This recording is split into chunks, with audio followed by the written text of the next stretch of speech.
Hello everyone, my name is Chris Ballinger and today I'm going to show you how to make manicotti. This is my family's recipe. It was handed down from father to son for quite some time. My stepfather, who's no longer with us, was actually the person that taught me how to do this, and now I'm going to show you guys how to do it. Now, some of the tools that you're going to need to make manicotti are a strainer, some plastic bowls, a large pot, a large saute pan, wooden spoons, a fish spatula, a chef's knife, a plastic bag, and a cutting board. Just make sure that the chef's knife is sharp because we are going to be cutting a few things up. And the ingredients that we are going to use to do this are tomato sauce, ground beef, chopped black olives, ricotta cheese, mozzarella cheese, mayo, manicotti noodles, mushrooms, onion, salt, pepper, and oregano, garlic powder, and basil. You can add some black pepper flakes if you'd like to spice things up a little bit. Now, first, you're going to take that large pot, you're going to fill it up with 4 to 6 quarts of water. You're going to season it with salt and add olive oil to keep the noodles from sticking together. You are then going to take your ground beef and you're going to mix in those spices that we discussed in the ingredients to that mixture and get them all combined and mixed together well. You're going to take your onion and you're going to do a mince on your onion. Now, a mince is a fine chop or dice, really small. And then you're going to rinse off your mushrooms and get those ready to slice up. Get them ready to go. You're then going to take your manicotti noodles and add them to your pot of water because it is going to be boiling about that time. And once you add those in, you can go back and start chopping up your mushrooms. Slice them first and then just do a coarse chop on them. Get them chopped up nice and fine and ready to add to that meat mixture that we're going to make.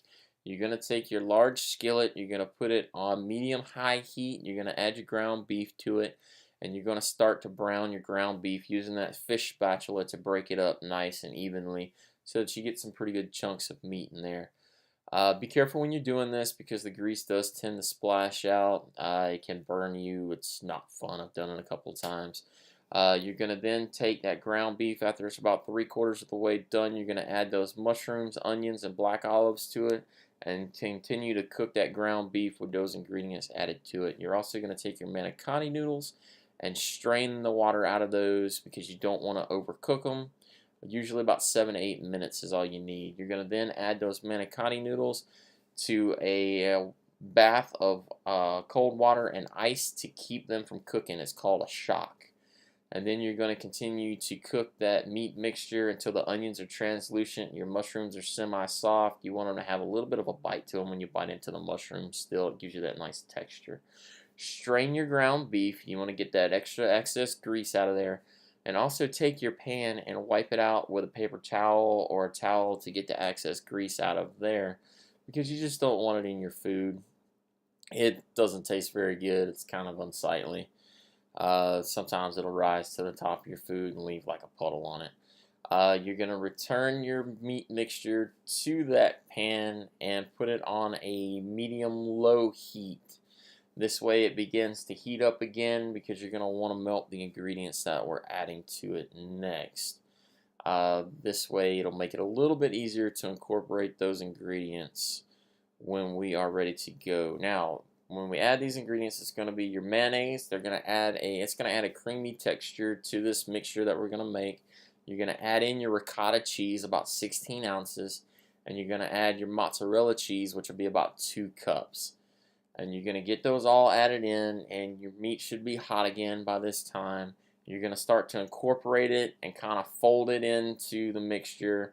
By the time you're done, it should be a nice creamy mixture. Don't worry, as the ricotta cheese heats up, it's going to start to kind of liquefy a little bit from that solid form that it's in. The mozzarella cheese will also begin to melt. Now, you're going to let that mixture cool for about 5 to 10 minutes, and you're going to start spooning that mixture into your plastic bag to get it ready to start piping into your manicotti shells. This way you don't have to break your manicotti shells or slice them down the middle to actually fill them. It makes for a much nicer presentation. At that same time, you're going to take your casserole dish. You're going to put some tomato sauce into the bottom of it. Kind of spread it around. Get it up on all the sides if you can. This way, your manicotti noodles will not stick so much to your casserole pan when you're baking. Makes it a lot easier to get it out to get the manicotti noodles out of the pan afterwards. Now you're going to take that plastic bag that we filled the meat mixture into, and you're going to cut off a corner and turn that plastic bag basically into a piping bag. And what you're going to do is you're going to take your manicotti noodle, you're going to hold it in your hand, and you're going to take that nozzled end that you cut off of your Ziploc bag, and you're going to pretty much just squeeze the manicotti or the meat mixture into those manicotti noodles. As you're doing that, you're going to lay them down into that casserole dish. You only want one layer. Don't stack them too high, because then they're going to stick together and they're not going to cook very well. You know, they'll dry out, and pretty much just arrange them like that. Then you're going to cover those noodles with pasta sauce or tomato sauce, and then you're going to add a layer of cheese on top. Now the tomato sauce is going to keep the manicotti noodles moist and keep them from drying out because they've got a liquid covering on them. And it's also going to enhance the flavor. And the cheese makes a nice garnish. Now you're going to bake this in an oven 425 degrees for about 30 minutes. When you pull it out, the cheese or the tomato sauce should be bubbling and the cheese should be melted.